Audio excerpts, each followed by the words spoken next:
first time from Bruce Lee's private training films and videos, as well as his audio records and his own training and research notes.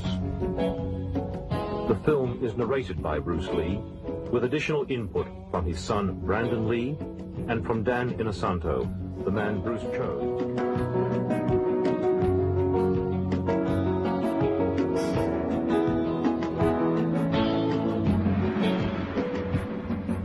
My last name is Lee, Bruce Lee. I was born in San Francisco in 1940. My martial art is in Cantonese, Jeet Kune Do, the way of the intercepting fist.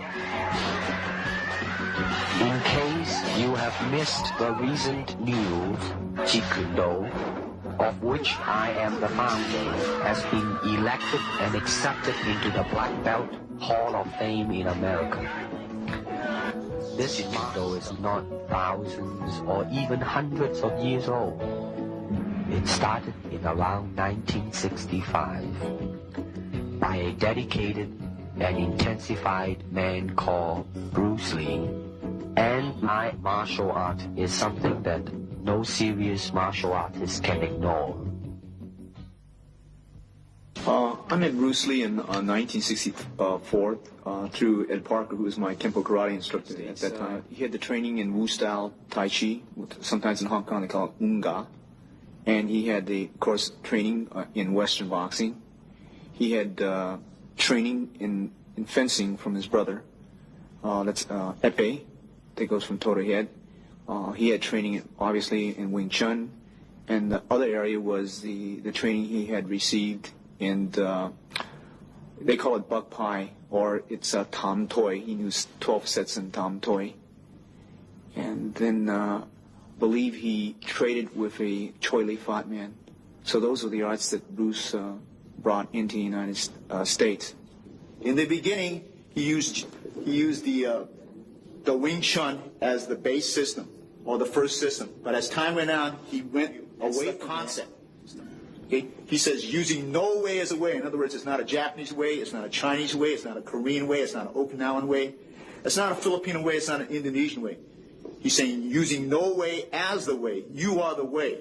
Okay? Then he's saying using no limitation as a limitation. That's the concept in Jeet Kune Do. That means I don't limit myself to a Filipino style or an Indonesian style or Malaysian style. I use what is useful for me, because at certain times a certain art may be useful under a certain... and it's more fluid. Kung Fu can be practiced alone or with a partner. Practicing alone, they involve form. Some imitate a crane, a monkey, a praying mantis. Martial art include all the combative arts like karate or karate, judo, Chinese kung fu or Chinese boxing, whatever you call it. All those.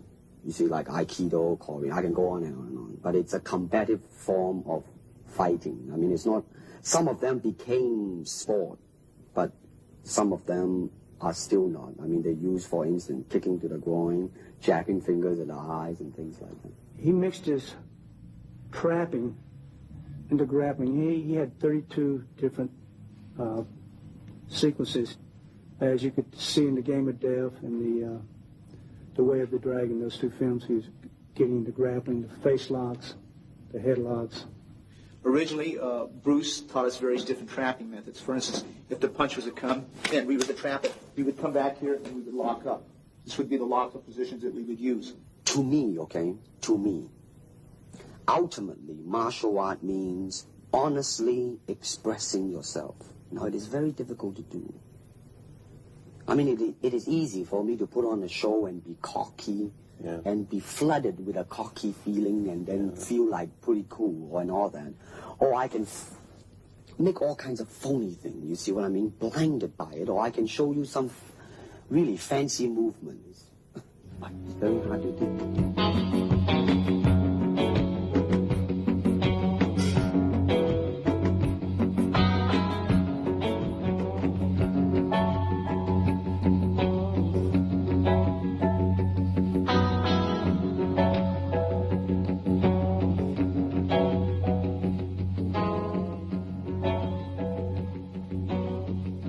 Ever since the big boss, there seems to be a wave a hot wave, in fact, of finding another Bruce Lee among all types of people, particularly martial artists. They possess the ability to act just so as they can halfway decent to kick or punch, and hopefully, knowing a few tricks or gimmicks, the producers will make them a star.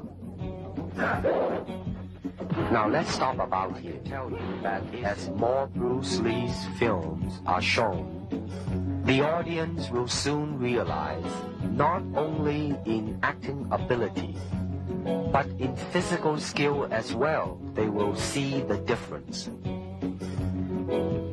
For example, in The Way of the Dragon, both the All-American Open and World Karate Championship as well.